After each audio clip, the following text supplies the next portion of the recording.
Hello everyone, this is the video about Michelson-Morley experiment. Michelson-Morley experiment is an attempt to measure the motion of Earth through luminous ether, through often called Michael and Morley experiment. This experiment is actually a series of experiments carried out by Albert Michelson, and then again he carried out with very educated and Northwestern University scientist and chemist Edward Morley. So this was carried out in 1887. So now let's go down to the how the experiment was carried out and how it worked. So first we have to understand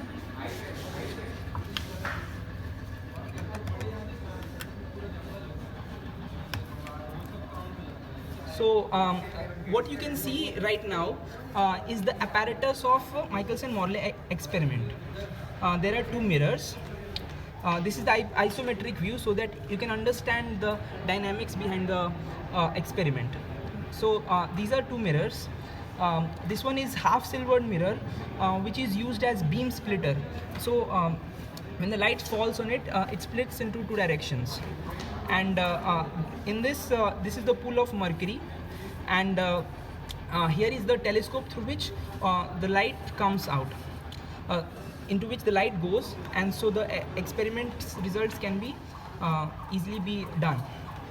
So this is the ray diagram of the experiment. See, this is the Michelson interferometer consists of two plane mirrors M1 and M2 arranged perpendicular. These two mirrors are actually perpendicular to each other. So the light from sources goes from beam splitter, this is the beam splitter, and divides itself into M1 and M2 separately. The reflected light mirror M1 and M2 is allowed to interfere. The two mirrors M1 and M2 are placed equal distance. So these two are placed equal distance from the plate. So both of these are these two are equal distance from the plate,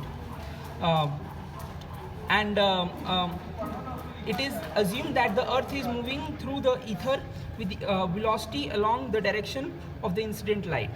Due to the motion of the apparatus with motion of Earth, the time taken by ray 1, that is this one, ray 1 traveling through mirror M1 and ray 2 traveling to mirror M2 would not be same. So if c is the velocity of light through ether, then using Galvanian transformation, the velocity of light along the direction of incident light, so the light is incident here, Cb for the light from P to M2, and C plus V for light from M2 to P also.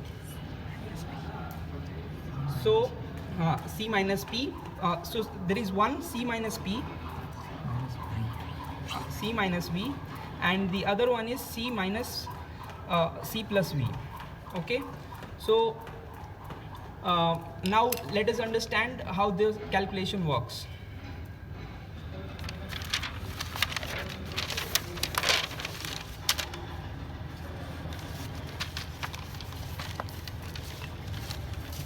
So T2 is the time taken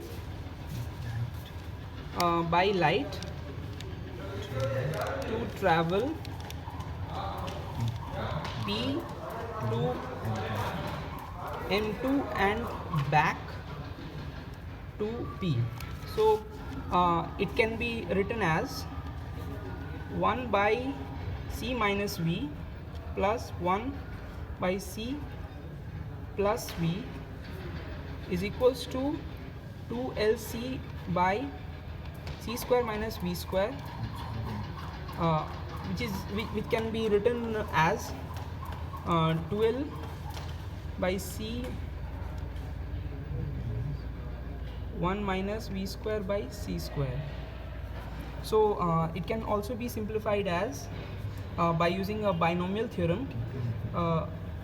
So is equal to 2L by C 1 minus v square by c square, we can take its inverse, 2l by c, 1 plus v square by c square. This will go on and on, so this is binomial. Okay, so now the time taken by light beam to travel from P1 to M1 and back to P2. So we'll find out what is T1. So now let's dive into T1. So T1 will be equal to, so first let us understand what T1 is. T1 is the time taken by light to travel from P to M1 and back to P. So the whole time is T1. Okay, so now let's understand how we can calculate T1. So T1 will be equal to 2T dash. T dash equal to P to L. So T dash equal to time taken by going from P to L. So T dash is the time taken by this thing to just for just one. So this one is T dash. We have to understand this one is T dash. Okay. So T1 is 2T dash, which is equal to 2L by C, 1 minus V square by C square, and 2L by C, which is also equal to 2L by C, 1 plus V square by C square. Or we have both of whole this will be root, so we'll write like this. So the final T1 will be equal to 2L by C, 1 plus V square by 2C square. So the time difference that is delta T will be given, that is T2 minus T1. T2 we had calculated earlier this year. This one was T2, and now we see that this one is T1. This one is T1. So now we calculate what is the difference of time. So that is 2L by C, 1 minus V square by C square, minus 2L by C, 1 plus V square by 2C square. So the final delta T can be written as 2L by C, V square by 2C square is equal to LV square by C cube. So delta T is equal to LV square by C cube. So this is the final equation. So therefore the interference can be written as, this is the therefore the path difference. We have to understand that we have to measure the path difference, that is delta. So delta will be C times delta T. So delta is equal to C times delta C. Therefore C delta T is equal to LV square by C square. Okay. So so the whole now let's go back to the apparatus and understand how it happened. So the whole apparatus was rotated by 90 degree, and fringe pattern was discovered to measure the amount of fringe shift. So so the corresponding shift that was observed. So what happened? What happened is that the whole apparatus was rotated. So from here, because there is pool of mercury, so this whole thing is floating. So this whole thing was rotated. The whole thing was rotated to 90 degree, and then there was a fringe pattern was observed due to rotation of apparatus. So now we try to understand how this happened. So so the total path difference was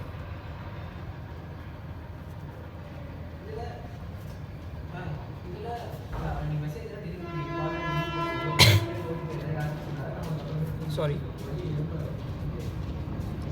given by d, which is equal to 2 delta, that is 2lv square by c square. Okay, so the corresponding fringe shift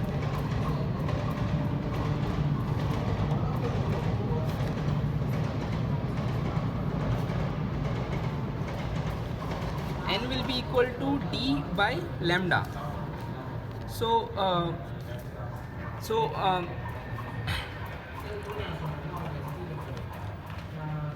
that is, this is the corresponding total fringe shift that was observed. So when we observed the expected fringe shift, it was evaluated using formula and was calculated to be 0.4, but actually, even though the experiment was done very precisely number of times, no fringe was observed. This null result could be explained by Michelson and Morley at that point of time. So why was this negative result was there? So there was a hypothesis that was born, that is called ether drag hypothesis. The hypothesis assumed that the other moved along the earth, the ether moved along the earth while later moved through the space. Thus there was no relative shift between earth and ether. So that is how this experiment was explained. This implied that the fringe shift goes to 0. So there was also one more hypothesis called Lorentz and Fringsburg put forth, the suggestion that there was contraction of bodies along the direction through the motion through the factor of and that factor was said to be root under 1 minus v square by c square. So that factor, this hypothesis was rejected because it was purely mathematical and had no explanation evidence to support itself. So there is one more factor that we need to keep in mind, and that is the consistency of speed of light. In order to preserve the ether hypothesis, it was proposed that light travel with a consistent speed with respect to a source. This was a contradiction to the whole wave theory. Thus the negative result of Michelson-Morley could not be explained through the proposed hypothesis at that time. So this is the Michelson-Morley experiment. This is the setup and how I explained you mathematically. Hoped you understood what the experiment was and you could learn something from this video. Thank you everyone for watching this video. Thanks a lot.